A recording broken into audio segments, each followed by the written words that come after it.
Communications. I'm a professor of advertising, and I'm very pleased to be here today to introduce the first in the new speaker series, which is the Arthur W. Page Professional in Residence Lecture Series. And the purpose of it is to bring in high-profile professionals from advertising and public relations to meet with our students and to give them guidance about different paths and roles, opportunities, innovations and trends that are going on in industry, as well as to give a broader public speech having to do with the work that they do. And also, consistent with the Page Center's purpose, we are looking for people that practice integrity in public communication, and I think that our speaker tonight certainly fits that mold. As you can see by the program, we have with us tonight Leanne Head from Shelton Group, which is a nation-leading firm that deals with sustainability communication, working with high-profile clients in multiple different industries to help them explain what they do vis-a-vis sustainability more effectively. And specifically, Leanne is in charge of research, and as you can see by the title of her speech, we're going to be learning more about leveraging research insights to create effective sustainability campaigns. And I know we're a little behind, so without further delay, Leanne, thank you. Thank you. Sometimes technology is our friend and sometimes not. A little bit about the Shelton Group. Let's see if we can make it work. Maybe not. No. All right, I'll use maybe the button. Yes. The Shelton Group is one of the nation's leading strategic marketing communications firms, and we are focused specifically and only on energy efficiency and sustainability. We made the decision about 10 years ago to specialize. We were an advertising agency located in Knoxville, Tennessee. Knoxville is not exactly advertising mecca. And we decided that in order to grow, we needed a specialty. We had 3 different sectors that we were doing a lot of work in. We were doing a lot of work in healthcare, a lot of work in utilities, and a lot of work in academia. And so we did an analysis for ourselves like we do for our clients, and we ended up deciding that actually the agency was split dead even between those who wanted to go healthcare and those who wanted to go utilities and energy. And so I made the case that utilities and energy, as boring as it may seem, had legs. The idea being that more and more of our work was not about brand image advertising. We weren't an agency of record, but we were working more and more on energy efficiency initiatives. We were trying to help their customers better manage their bills and make their homes more energy efficient. And we thought, that's a great thing to do, right? You get up in the morning and you're helping people with your work. And beyond that, we thought that there was potential for an increasing interest in sustainability nationwide, both among consumers and among the businesses that we were working with. And so if you thought about green as being sort of a broad area of specialty, sustainability, and energy being a niche or a subspecialty within that, you could see the potential. And 10 years ago, we made that decision, and we've grown, and we've weathered the storm, the economic recession storm that most small agencies have not weathered very well. We aren't very large. We only have about 20 employees. All of them are well tenured. They've been around the block a time or two. We don't hire, unfortunately, a lot of fresh out of school employees, though I do have some internship opportunities. So we made that decision, and we sort of got on the edge of the tsunami as it was cresting, and so that is what we do. We are Pragmatist. Our business is all about helping companies define and leverage their sustainability story to gain a market advantage. We think it's good business. It's good business for so many reasons, for cost-saving reasons, for the long-term betterment of the earth, for the consumer's best interest as well. But there's money to be made, and there's definitely a market interested. We have gained this expertise and gained some awareness within the sustainability community because of our own proprietary research. We are in the field on a regular basis, both in qualitative and quantitative research, surveying consumers, getting inside their head. How do they think about these topics? What are their drivers? What are their barriers? Why do they do what they do and why they don't do what they are not doing? All of our research leads towards insights. We want to create useful findings. We want to go beyond just a report out of the findings into, so what does it mean? What does that mean for you as an organization? What does that mean for the messaging? What does that mean for your positioning? What does that mean for product development? We go a lot further than probably a traditional research firm would do. It leads to great strategic, stronger, creative, more effective communication. Ultimately, we're about behavior change, and that's sort of the topic for tonight's presentation, is communicating in a way that actually results in purchasing a better product, taking on a better habit, really taking on more sustainable behaviors. We work with a lot of clients in a lot of different industries. You'll see there's really no rhyme or reason. We do business with a lot of utilities because that's sort of where we got started, and most of those in our energy efficiency programs or their renewable energy programs. We also, and by the way, that's where we get to do creative. We do have a creative team that works on campaigns. We don't do a lot of agency of record work.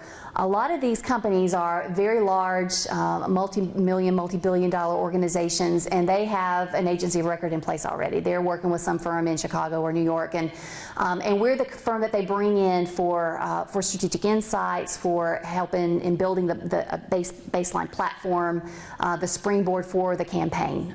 We work in collaboration with other agencies quite often. But what you'll see there is no rhyme or reason to the industries, because this is an issue across the board, across every industry right now, and that's the beauty of this specialty. From a business plan perspective, we work with a lot of B2B oriented firms. You'll see companies here that really don't sell to consumers. They're trying to sell through the supply chain, through the channel. And we'll help them identify what architects think about this topic, or what contractors think, or what the distributors think, and we'll help them refine and message appropriately based on that information. We help with internal employee communications. The thing about sustainability is it's got to be true. It's got to be true to your consumer. It's got to be true to your employees. It's got to be true for executive management, because if you are out there greenwashing, if you are not completely transparent, we live in an age where you can't get away with that for very long. Somebody's going to find out, and it's going to be on the internet, and suddenly you're in trouble. And it's really hard to come back from that kind of a disaster.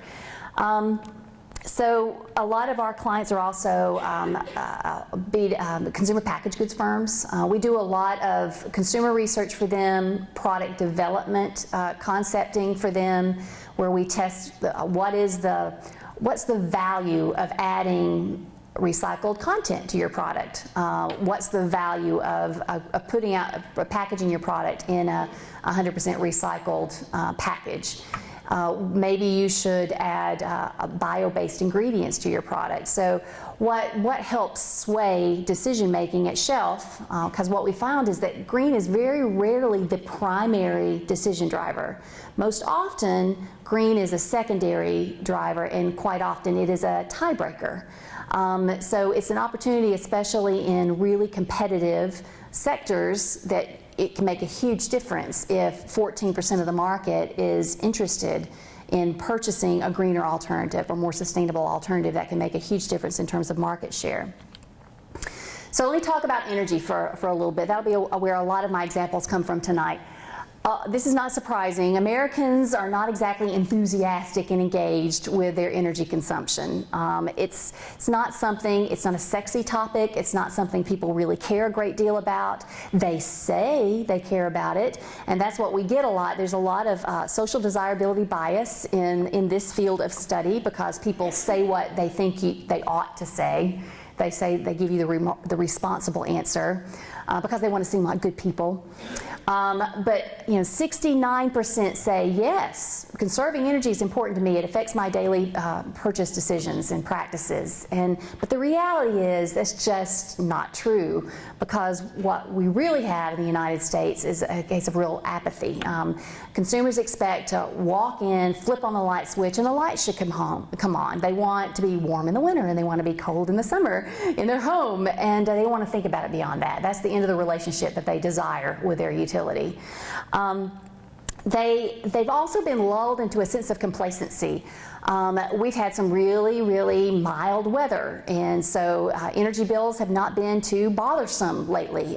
We've also had some really low fuel costs. Natural gas prices have gone way down, and so it's not been a top-of-mind issue for a lot of people. What you can see here is the pattern we see in energy-efficient home improvements and conservation behaviors. It tends to follow weather patterns, and it tends to follow the economy.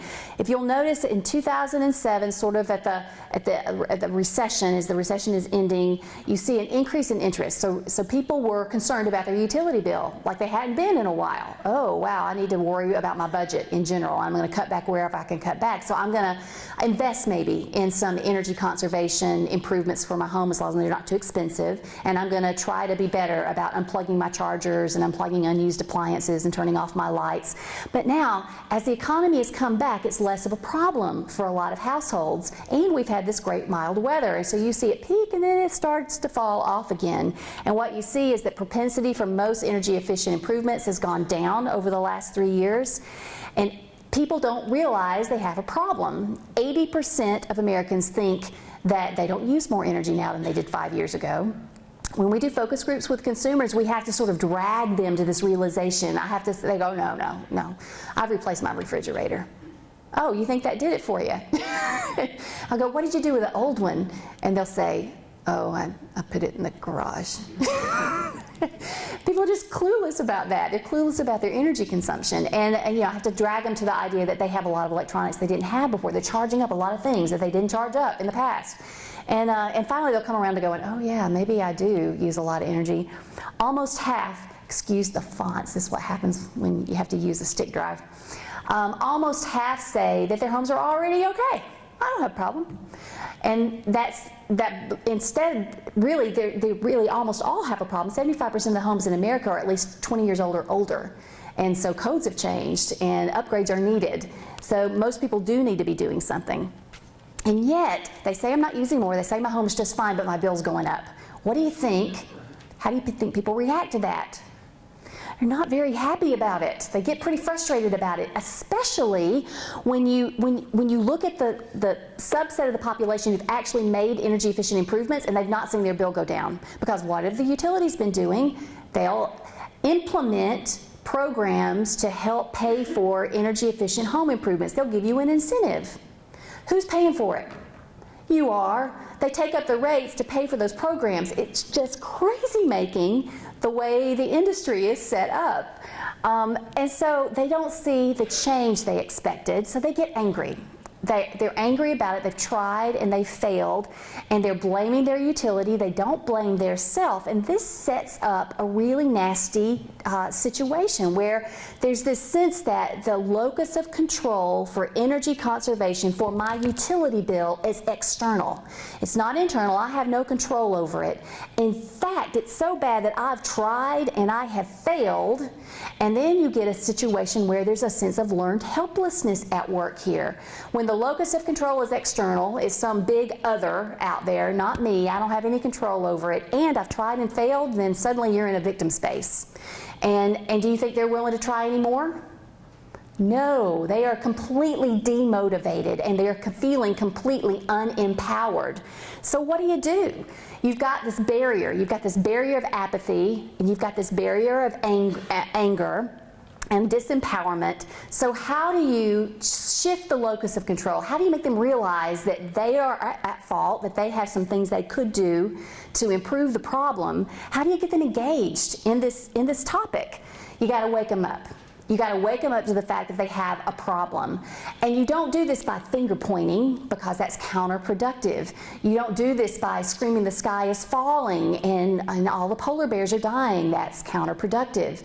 You have to do it in a fun, light-hearted way that helps, number one, break through the clutter and get their attention, and just makes them aware of their habits, because habits are how we operate most of the time. I'll talk about this a little bit coming up. The other thing we need to do is do a better job at making it seem more manageable. You see a lot of advertising out there that says, hey, you need to make your home more energy efficient. Well, I have no idea how to start doing that. That's a big old problem. Or, hey, in the same way, there's a lot of environmental messaging out there about do your part to reduce climate change. Well, that's a big problem. I don't know how to do that. So it's demotivating. You've got to make it manageable. You've got to break it into chunks. And you got to give them a few choices. There's a very good book by Barry Schwartz called The Paradox of Choice, and he talks about how the fact that too many choices causes paralysis. It's really difficult when you're presented with too many options. So you show them a few things they need to do, and you break it into manageable chunks so the problem seems something they can solve, and then you're very prescriptive. Do this, then do this, then do this.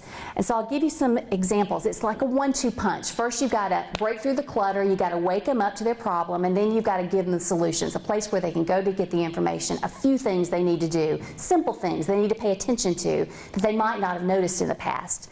So here's an example. The Michigan Coalition is a program that's just kicked off in Michigan. It's a joint sponsorship by Detroit Edison, Consumers Energy, and Dow Chemical in Michigan. And so you think, why Dow? Because they help make insulation. It's really in their best interest if more people are making their homes more energy efficient. The thing about this kind of advertising is that it makes the people in marketing communications sweat. They don't like it very much because it's hard-hitting and it's not on brand. You can't do, and you see a lot of this in the utility industry, blue skies and lovely green trees and children swinging on swings, and it's about how they care about their customers, and it doesn't work because that's absolutely clutter. And I'll show you something else that doesn't work as well that you see a lot of. So let's see, let's hope that this runs.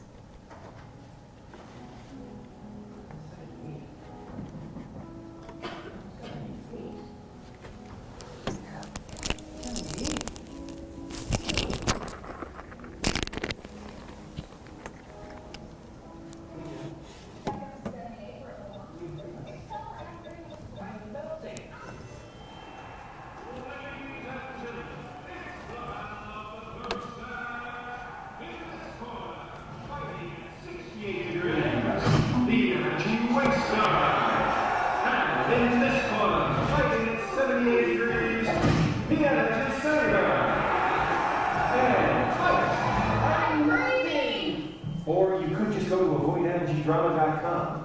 From energy-saving tips and tools to helpful loan options, you'll find all the resources you need to stop wasting energy and stay comfortable. Well, that makes sense.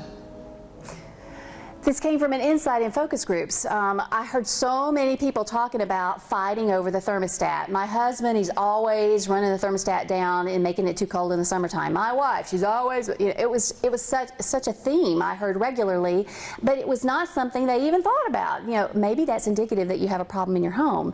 So the idea is to drive them to this website that we have built in support of this initiative, and they get to do something that really, really works, that really is effective, and that is not necessarily so closely tied to their brand that they're worried about that impact.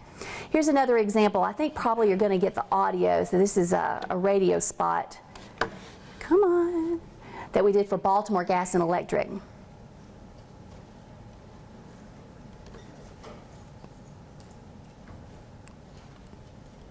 Maybe not.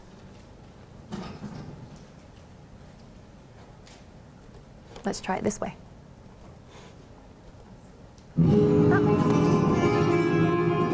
Hey there, this is your man. Why don't you show the lady how romantic you can be by turning me up? Your setting mode while using a lot less energy. Maybe later you could hook me up with a CFL. You'll be a money-saving love tiger. Learn to speak the language of energy efficiency at bgesmartenergy.com, where you'll find plenty of energy-saving tips. Ah, the passion. Simple, right? A simple step that you can turn your lights off and you can put in a CFL bulb, and it can make a difference. And it's a fun way that breaks through the clutter. The idea of sort of giving these things around the house a personality. We did another spot like this for plugs on a plug strip, and he talks about how he loves using up energy just like you like. If being told not to use energy will be like putting a milkshake in front of you and being told not to drink it. It's just not going to happen. This is a really kind of hard-hitting kind of campaign. We were still surprised that they went with us on this campaign. This is called Avoid Bad Bill Reaction. It's Vectren Utilities. They're in Indiana and Ohio, and it recognizes the elephant in the room. This is how you look every month when you open your utility bill. Nobody likes to open their utility bill, and it's a big mystery. You have no idea how they calculate it, and nobody's happy about it. And they actually decided to take the bull by the horns and recognize that. And the idea is that you can control it. You can avoid this face every month. And it's really an empowerment campaign. It was so successful that this actually merged into sort of their brand identity. Their brand identity is really built upon energy efficiency more than anything else. And their J.D. Power scores have moved up 2 tiers in customer satisfaction because of this, because suddenly they're doing things to help them manage their bills. They obviously really care about their customer base. It's had a lot of impact. So how do you keep them engaged? So a lot of programs are built as one-offs. Get $400, replace your replace your hot water heater. Get $500, replace your HVAC. Hey, get $50 if you'll recycle your refrigerator. There's not a lot of integration of the programs. They are all siloed. And the thing is, they're not following up. So that they send somebody in to do an energy audit on a home. They know exactly what needs to be done to that home, and nobody does follow-up to try to see if they've done it and if they've done the next step. And so we built this program called Do 5 Things. This is a platform that my agency has developed for utilities. We're running in pilot right now in Michigan at Consumers Energy, and it comes from an insight from our study, our Energy Pulse study, that found that there's a significant difference between 2 things. That they say their bill has gone down like they expected, and they say that they saw the improvements they expected in their bill has gone down. So the 2 things. And the percentage who said that their bill's gone down and that they saw the reduction they expected after they made their improvement, that magic happens at 5+ improvements.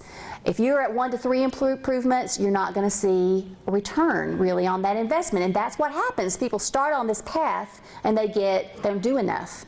This is a journey. This is not a one-off process. And so we built Do 5 Things to address that. The other key point associated with this is that not everybody is doing things for the same reason. There may be 3 Prius drivers in the room, but if you find out why, one person might be doing it because they want to save the polar bears, they care about the environmental impact. Another person might be doing it because they like to be seen as a person who wants to save the polar bears. Another person might be doing it simply because they have a very long commute and they get 45 miles to the gallon, and it was a dollars and cents issue for them. People do things for different reasons, and so we've integrated that insight into Do 5 Things. The first thing you do when you go on the site is you fill out some information about you and your home. I find out about you. How do you vote? What do you think about the environment? How many things have you done, by the way? When we segment the population, we have to segment it based on attitude, behavior, and demographics. All 3 of those things are important because, again, there's social desirability in this topic. They'll say it's important to them, but then when you look at their behaviors, it doesn't match up. So we base our segmentation on all those things, and we key up the right message based on who you are. So you're going to get messaging that's appropriate for your segment. If you're a cautious conservative, you're going to hear about ROI, return on investment. What are the cost savings associated with this?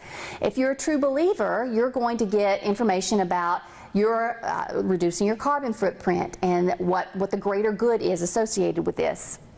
And then all of the messaging you get throughout your participation in the program is customized to your segment. So for example, you get emails regularly if you've gone through the process, you've signed up, we've given you the things you should be doing, and then we send you regular email reminders. We say, hey, have you done this thing? And it's all encouraging, and it's written in the language of your segment. This is a cautious conservative message because it's all about at the bottom. Look at the savings, your savings, dollars, dollars, dollars, dollars. It would look very different if it were keyed up for a true believer. So keeping them engaged is important, speaking to them based on their drivers and what's important for them. I had this conversation with Dr. Ahern earlier today. You know, a lot of people in the sustainability industry they're true believers through and through. They're environmentalists, they're tree huggers, and they want people to do it because it's the right thing to do, because of the good of the earth.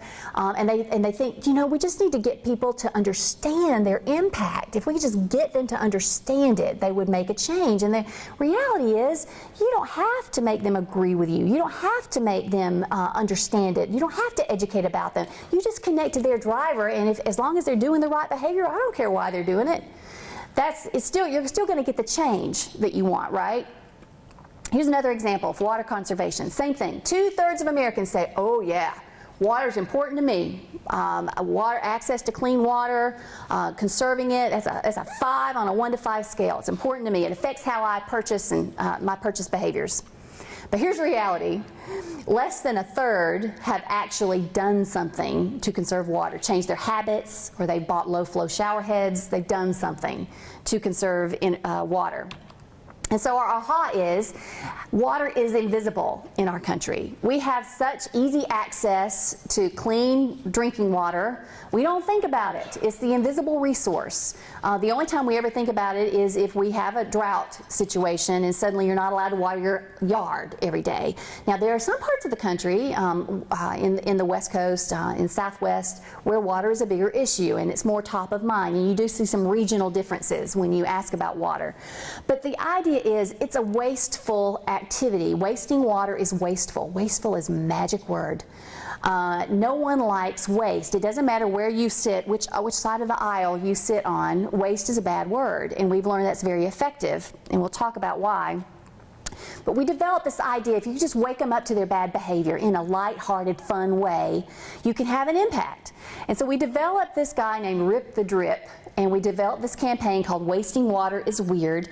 It is a collaborative campaign. We got Bosch, Kohler, Lowe's, and P&G to join together to pay for the production on the spot. It is a PSA campaign, and it is definitely out of the box. The water looks like a river. Let's party on this river. All day. 2 best friends. The moment using water becomes wasting water, it gets weird. Get normal by visiting wastingwaterisweird.com. All right, here's another one.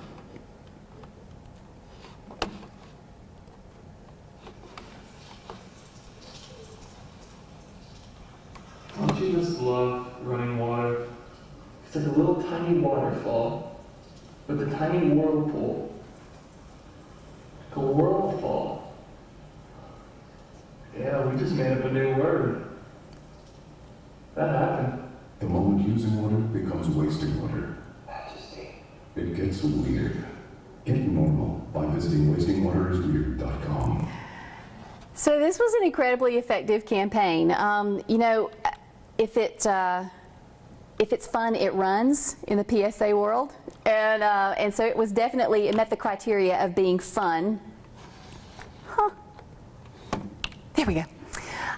It ran, basically we got 432 million ad impressions. It was equivalent to a $6 million ad buy, and 42 million impressions in editorial coverage, because the sustainability community loved this, and so it got passed along, and there was a lot of interest in the campaign. But we tested it in EcoPulse. 29% of people who said they saw it, it had made them change their habits around wasting water. And I'll tell you, I challenge you tonight to go home and brush your teeth without thinking about this. It really has made me change my ways. I think about Rip appearing over my shoulder, and I turn off the water while I'm brushing my teeth now.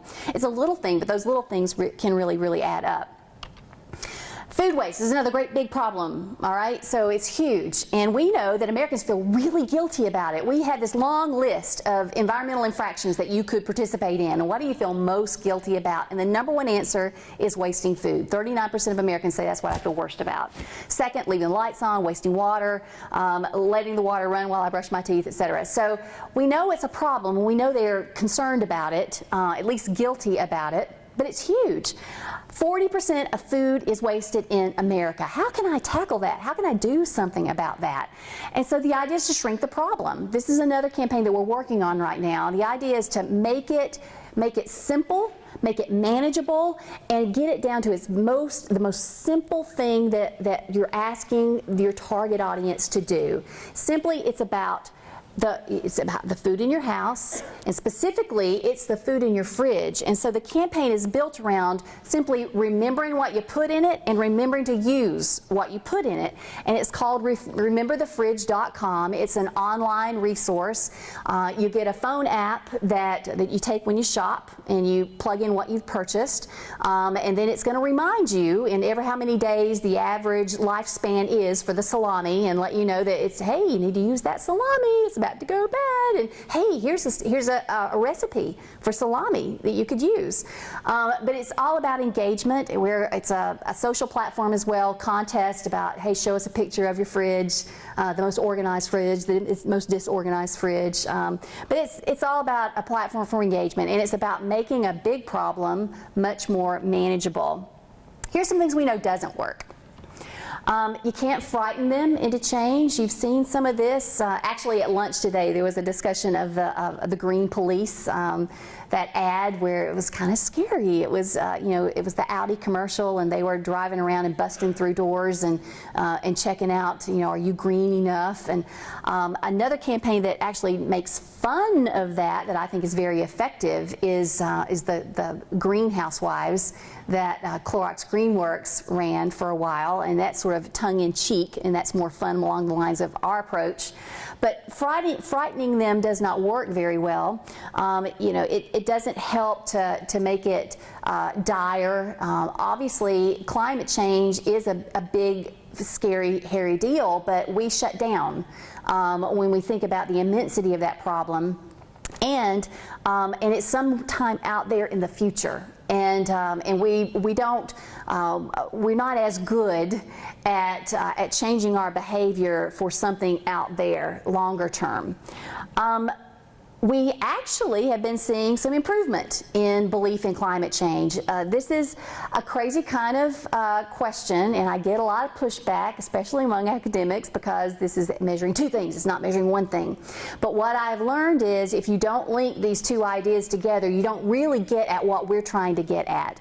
You can believe in it all day long, but if you don't think you're causing it, it's not going to change your behavior. So I link those two ideas. Do you believe it's happening, and do you think it's primarily caused by human activity? Because that's what matters. If they don't think, we heard that in focus groups, that was the aha in our focus groups. I heard people, oh yeah, I'm really worried about the weather. We've had really, really crazy weather lately. I think it's happening. And then the next words would be, but it's just a natural phenomenon. And so they abdicated themselves from any responsibility to change or change their behavior. So 64%, the biggest number we've seen since 2009. Think again about what I showed you before about the economy affecting perceptions. You see that during the recession, the environment got thrown under the bus. It's kind of like Maslow's hierarchy of needs. When you are just trying to make ends meet, you have bigger fish to fry. You have bigger issues that you are worried about. And it actually creates dissonance when you've said in the past, yeah, I'm worried about it, but you're not acting appropriately based on that. That creates cognitive dissonance, and it's uncomfortable for us when we're not acting in alignment with our attitudes about a topic. So it was easier to say, yeah, I'm not sure about it. We got a big upswing in, I'm not sure about it, because that was the cop-out answer. So what about the people who don't believe in it? Let's do something about it. Let's test that whole idea of making the doom and gloom strategy. Does that work? So we came up with these crazy, horrible ideas. So which of the following scenarios would convince you that climate change is real and immediate threat and cause you to make dramatic changes in your lifestyle? Those people who gave them 1 or a 2 on that belief scale, they got to see this question. Residents in American Samoa were having to be relocated due to rising tides. There are only 20 polar bears estimated left to be living in the wild, or the average summer temperature for your community has risen 5 to 10 degrees. All these things that, if you saw that, check the one that would really make an impact on you. And what we found was that 51% of them, I'm not going to change my opinion. And the reason for that is that we tend to inoculate ourselves. When we form an opinion, we tend to stick to it, and we tend to expose ourselves only to information that is in alignment with what we believe. And so the idea is that you tend to either listen to NPR and watch CNN, or you tend to like Rush Limbaugh and watch Fox News, and you get very different coverage of issues when you do that. And so the idea is that that telling someone the facts, telling them that they're wrong, doesn't really work, because people really, when they're hearing it, it's this confirmation bias is in their head while they're listening, and they're really listening for the ways you're wrong as you try to communicate how they're wrong. So telling them they're wrong doesn't really work at all. Education or facts alone doesn't work either. There's been study after study after study that pure information campaigns, and we get that a lot. Clients call us in and they say, hey, we need an education campaign about this topic. We're like, no, you don't. You're just gonna bore the stew out of them, and you're not gonna see any behavior change at all. It's not motivating to get the information. Otherwise, we would have no problem with obesity in our country. Everybody knows that you should exercise and how you should eat properly, but we have an obesity issue. Everyone knows. We wouldn't have any smokers, right? Everybody knows that smoking's bad for you, but yet we have smokers in our country. Knowing the information is not the same thing as acting on the information. We like to think of ourselves as very rational. We are rational in how we make our decisions. It's about, we think about it, and then we act about it, and then we feel good about that decision. Really, this is how it happens more often than not. We feel, we act, and then we think about it. And when you ask somebody why they did something, often they're just storytelling. They're like manufacturing a reason for why they did something. And so it's really, really important to connect to the emotions associated with a topic in the right way. There have been all these studies about the brain and about the emotional centers of the brain, and if there have been injuries to the prefrontal cortex. And those people who've had those injuries have a very difficult time making decisions, because for some reason our brain is wired so that the emotional component of a decision is incredibly important, and these people tend to make they don't make good decisions when they're forced into making a decision. It takes them longer to do it, and often the decision is not a good rational decision, even though the only functioning part of their brain was the rational part of their brain. It really is interesting. So they say that saving money is the primary driver. What's the number one reason to participate in energy conservation activities or to buy an energy efficient product or service? 39% say to save money, much more than to protect the environment, much more to be responsible and not waste. Yet, so why is every home in America not energy efficient? Because Lord knows you're seeing a lot of save money ads out there. It's like wallpaper.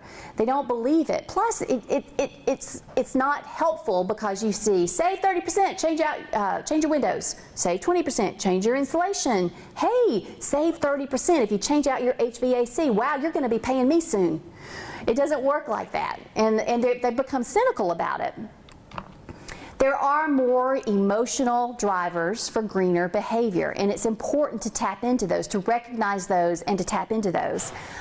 We consistently see a message that is about the quality of life for future generations. That tests very well, and it tests very well among people on both sides of the aisle, the conservatives and the liberals, because everybody cares about their kids and their grandkids. Comfort is a strong driver as well. We ask them to choose. So if you had to choose one of these things, making my home more comfortable, making my home more energy efficient, making my home more beautiful, making my home more comfortable is the number one answer. Comfort is cozy, and it makes you feel happy in your home. Your home is where you get away from it all. It's where you can close the door on the bad day at the office, and you can nest with your family, and comfort is important. Health is also more emotionally compelling. There's an immediate emotional reaction. Energy is not an extremely engaging topic because there's not a lot of emotion associated with it. But there are a lot of other categories that we work in, food products, home cleaning products, that health is a real issue. Product content, concern about toxins and chemicals. That's a very emotional topic for people. And health is one of the primary drivers for becoming a more sustainable sustainable, adopting more sustainable lifestyles is associated with health.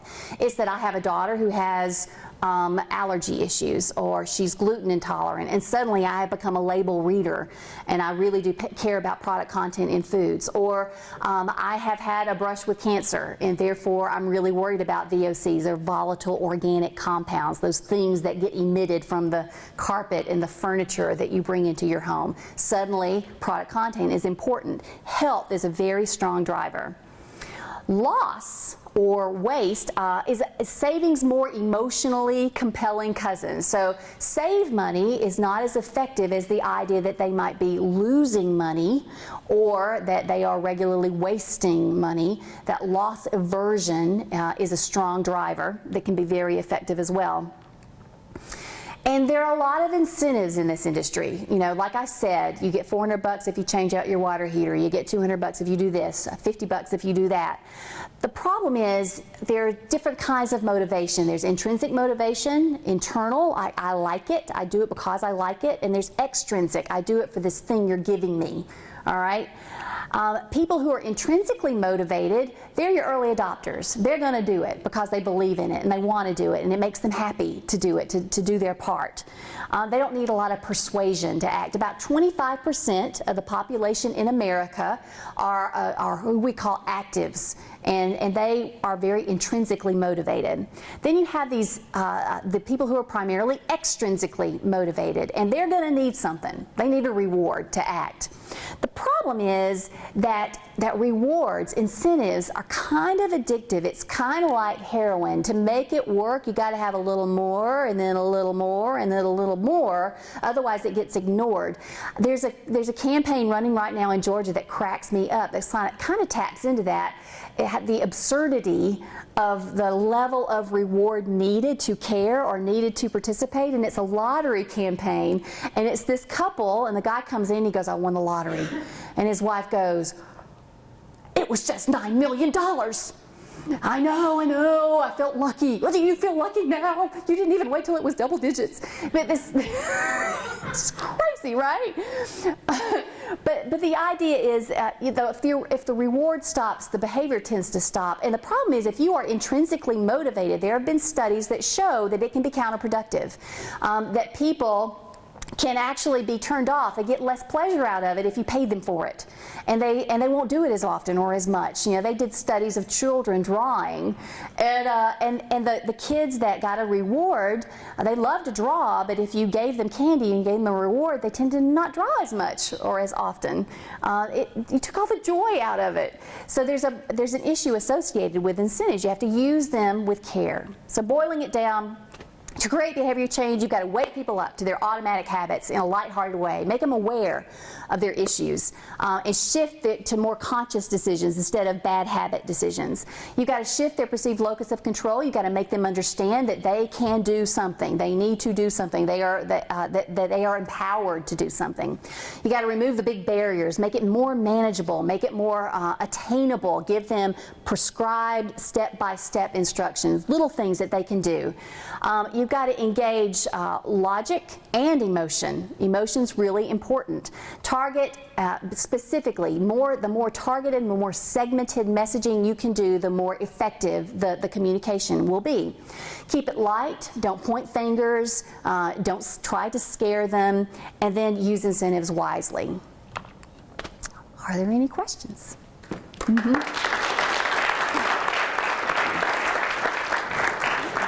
Thank you. Excellent presentation, thank you. Do we have any questions? We have a few minutes for questions. Yeah. Who's your favorite client to work with? My favorite client. I have a lot of fun working with Steelcase. Steelcase they are pioneers in sustainability. They have been focused on this for so many years, and they're so far ahead of everybody else. And what's crazy is that they're neurotic about not doing well enough. You know? It's like, oh, I don't know if we're doing enough. Oh my gosh, you're so doing enough. And they are exploring whole new ideas about end of life, end of use. The idea, how can they facilitate the secondary market for their products? How can they facilitate rental versus ownership? The whole idea of collaborative consumption. They're doing some amazing things. that a lot of other companies are just beginning to think about. Consumers, by the way, think companies should be held accountable for the end-of-life disposal of their products. Over 60% say yes, manufacturers should be held responsible, and they think that retailers should be held responsible for the end-of-life disposable for the things they sell. Now, yes, that is a cop-out. That is do it for me. But it is about facilitating it and making it easier as well. Yes? How do you determine the driving factor behind individual target customers? We have a lot of attitudinal questions in our study. We have messaging questions that we test in our study. We do a lot of focus groups. We began this specialty with a whole lot of one-on-ones and focus groups to try to get a feel for what do they understand, what do they not understand, what's the language that they use. It's very hard to design a survey, a quantitative survey, if you've not done that kind of work up front. But that's where it comes from. It's so cool to me when I walk out of a focus group and I go, oh, that's a new one. Like it happened to me last week. I did focus groups for the Department of Energy. They were working on their home energy score. They developed this quantitative way of evaluating a home and giving it a score. And they tell you, here's where you are now, and here's where you would be if you do these improvements that we're recommending to you. And so we went in to test it with consumers, and this person said what we have said internally in our agency for years. It actually came out of a person's mouth. He said, you know, getting an energy audit is like getting a colonoscopy. And I went, yes, it is. Tell me about that.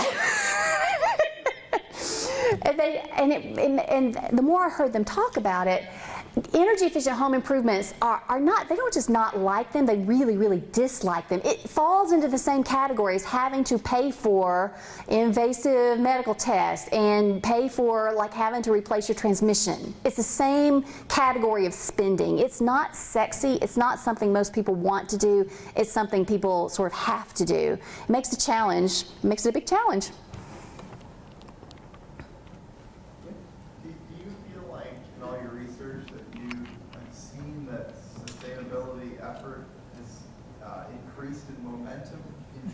Yes. Yes, and it's mostly companies driving it more than Americans driving it, by the way. It's the Walmart phenomenon. In Walmart, it's the 800-pound gorilla who's decided to focus on it. And they didn't begin focusing on it, by the way, to save the planet. They began focusing on it because of the millions they were saving in reduced energy cost, just huge cost savings for them. And they've really put the fear in a lot of industries because they're talking about putting a sustainability score at shelf where you make your selection decision. There's going to be the price, and there's your sustainability score for that product compared to that product compared to that product. And then we're not sure what it's going to look like exactly, but I tested it last summer to see if it would have an impact, and oh my gosh, it's going to have an impact at shelf. Yes? Thank you for your talk. You really packed a lot of good stuff in here. I have a question for you on how do you parse out and address in your research differences between, say, younger and older consumers, men and women, folks with families and folks without families? We do a lot of cross-tabbing. First of all of our surveys are stratified random samples. We use an online methodology. We found that that helps limit the pro-social component of this area of study and interviewer bias. And I feel much better about it now than I did 5 years ago. 5 years ago, I was like, oh, I don't know if the person who's participating in this big nationwide panel is really like the average bear. But as high-speed internet penetration has increased so significantly, it used to be a little difficult to get older people. It used to be, and now we have no problems hitting our quotas. We look at the census. We set quotas based on age, income, ethnicity, gender, and region. And we get really close to those quotas to make sure that it's a representative sample, and then we look for significant differences by age, by gender, by age cohort. I started grouping by cohort because I've been hearing a lot about millennials. I dug into that with my EcoPulse study, by the way, and that's the common knowledge is that millennials are greenest. They're the greenest group, right? Not so much. Not so much. I was cutting millennials a lot of slack for a long time because internally we go, well, yeah, but they're not homeowners, so they don't have a need for a lot of energy efficient products and services. They're students, or they're new in their careers. They're limited in their income, so they can't pay the premium associated with a lot of green products and services. But in the analysis, I realized that yes, they're very attitudinally green. You are very attitudinally green, but the behavior is falling way behind. We thought, well, they'd at least be more than average to be recycling. They'd at least be more likely than average to say that they are pulling their chargers out of the when they finish charging, or that they're turning out lights, or that they're at least buying CFL bulbs instead of regular incandescent bulbs. And the answer is no, no, no, no, and no. Even the cheap stuff, even the easy to do stuff, we're not seeing millennials embrace those activities at higher rates than other age cohorts or other segments of the population. So there's work to be done. Put your money where your mouth is. Mm-hmm.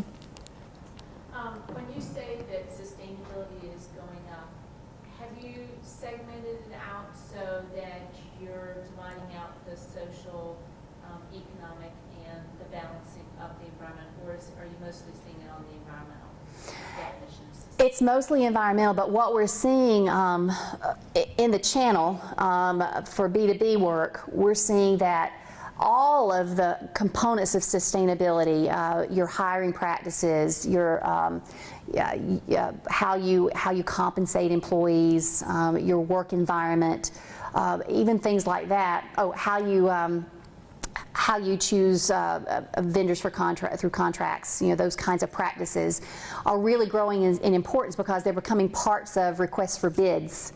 I saw a nice content analysis that Steelcase did recently, and it really showed that is just on an astronomical path. The social responsibility component is growing even more rapidly than the environmental responsibility component.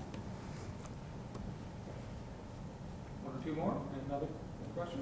When you were talking about dividing people by their motivation, like the conservative spender and the firm believer, do you find that across the population it's a pretty equal distribution, or are there more in one category than another? I wonder if I have a slide.